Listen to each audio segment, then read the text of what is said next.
Episode की शुरुआत में हम देखते हैं ब्लेड अपने रेगुलर चेकअप के लिए जाता है, जहां डॉक्टर उसे बताती है अगर वह अपनी पावर का 30% इस्तेमाल करेगा तो वह मर जाएगा। अगले सीन में हम देखते हैं क्लेयर ब्लेड को मारिया से मिलवाती है। क्लेयर बताती है मारिया उसकी दोस्त है और ब्लेड से उसे कुछ मदद चाहिए। मारिया ब्लेड से कहती है क्या तुम मुझे मार सकते हो। उसकी बात ब्लेड को समझ नहीं आती।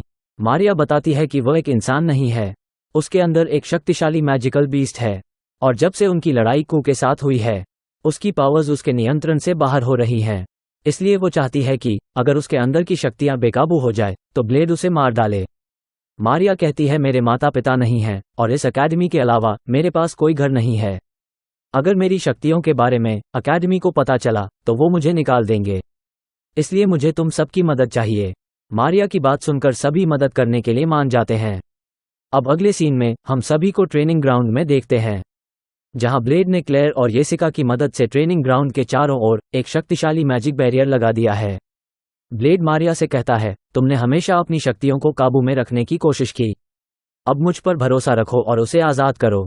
ये सुनकर मारिया घबराकर कहती है मैं ऐसा नहीं कर सकती, ऐसा करना खतरनाक होगा। उसकी बात सुनकर अर्नेस्ट कहती है तुम चिंता मत करो, तुम ब्लेड पर भरोसा कर सकती हो, उसने मुझे भी एक बार बचाया है। अर्नेस्ट की बात सुनकर मारिया अपने पावर लिमिटर्स को अनलॉक करने लगती है और जैसे जैसे उसके लिमिटर्स अनलॉक होते जाते हैं उसकी पावर बढ़ती जाती है और आखिर में वो अपनी सबसे पावरफुल सीलिंग आइटम को भी उतार देती है। सभी सीलिंग आइटम के अनलॉक होते ही उसकी पावर 160 गुना बढ़ जाती है और वो एक पावरफुल डीमन का रूप ले लेती है। अर्नेस्ट अपने डीमन रूप में उस पर हमला करती है पर मारिया उसको एक झटके में हरा देती है। फिर लियोनार्ड उस पर हमला करता है पर उसे कुछ नहीं होता। फिर सोफी अपने ग्रेविटी मैनिपुलेशन से मारिया को रोकने की कोशिश करती है और इस दौरान कू अपने ड्रैगन फॉर्म से मारिया पर एक शक्तिशाली हमला करती है, पर मारिया दोनों पर ही भारी पड़ती है। अब आखिर में सिर्फ ब्लेड बचता है। ब्लेड अपनी तलवार से उस पर वार करता है लेकिन मारिया को कुछ नहीं होता। वो ब्लेड से कहती है लड़ाई को गंभीरता से लो, नहीं तो मैं तुम्हें मार दूंगी। फिर वो ब्लेड पर एक पावरफुल हमला करती है जिससे ब्लेड की तलवार ही टूट जाती है। ये देखकर अर्नेस्ट अपनी तलवार ब्लेड को देती है। फिर वो अपनी पूरी ताकत उस तलवार में लगा देता है और एक शक्तिशाली हमला करता है। ये हमला इतना शक्तिशाली होता है कि मारिया उसके सामने टिक नहीं पाती। फिर हम अगले सीन में देखते हैं ब्लेड की आंख अस्पताल में खुलती है। डॉक्टर उसे बताती है थोड़ी देर और होती तो वो आज जिंदा नहीं होता, बाकियों की हालत भी अब ठीक है। अगले दिन हम देखते हैं मारिया अकेडमी में सभी से घुल मिल गई है। सभी उसे माओ कहकर बोल रहे हैं। जब ब्लेड उसे मिलता है तो उसे समझ नहीं आता कि लोग मारिया को माओ कहकर क्यों पुकार रहे हैं। फिर उसे किंग से पता चलता है मारिया की मां एक इंसान थी और उसके पिता एक डीमन किंग। माओ और मारिया दो अलग अलग शख्सियत हैं। जब रात हो जाती है माओ ब्लेड को उसके कमरे से उठाकर छत पर ले जाती है। माओ ब्लेड को बताती है कि वो ब्लेड के लिए अटैचमेंट फील करती है और वो अकेडमी में सिर्फ उसी की वजह से है।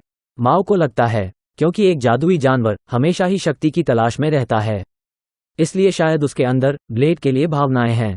माओ से बातचीत के दौरान ब्लेड को पता चलता है कि मारिया के कारण ही माओ की शक्तियां काबू में हैं। माओ बताती है मारिया उसके दिमाग के गहरे कोनों में छिपी हुई है और वो बाहर नहीं आना चाहती। माओ बताती है मारिया का बहुत बुरा अतीत रहा है। बचपन में मारिया को इंसानों द्वारा डराया और भगाया जाता था। उसे अपनी मां के साथ छुप कर रहना पड़ता था। मारिया को अपने पिता पर भरोसा नहीं था। उसे लगता था उसके पिता उनसे प्यार नहीं करते। उसने उन लोगों को छोड़ दिया। मारिया की मां की मौत के बाद मारिया का दुख और बढ़ गया। उसके दुख से भागने के लिए उसकी दूसरी पर्सनालिटी यानी मैंने जन्म लिया और अब शायद वो कभी वापस ना आए। कुछ दिन बाद मारिया की एक दोस्त एलिजा सभी को बताती है कि मारिया का सीलिंग पेंडेंट कोई सीलिंग आइटम नहीं है, बल्कि ये एक रिकॉर्डिंग डिवाइस है और शायद हमें इसमें कुछ ऐसा मिल जाए जो मारिया को वापस ले आए। रिकॉर्डिंग डिवाइस में हम देखते हैं मारिया की मां के लिए डीमन किंग का मैसेज होता है।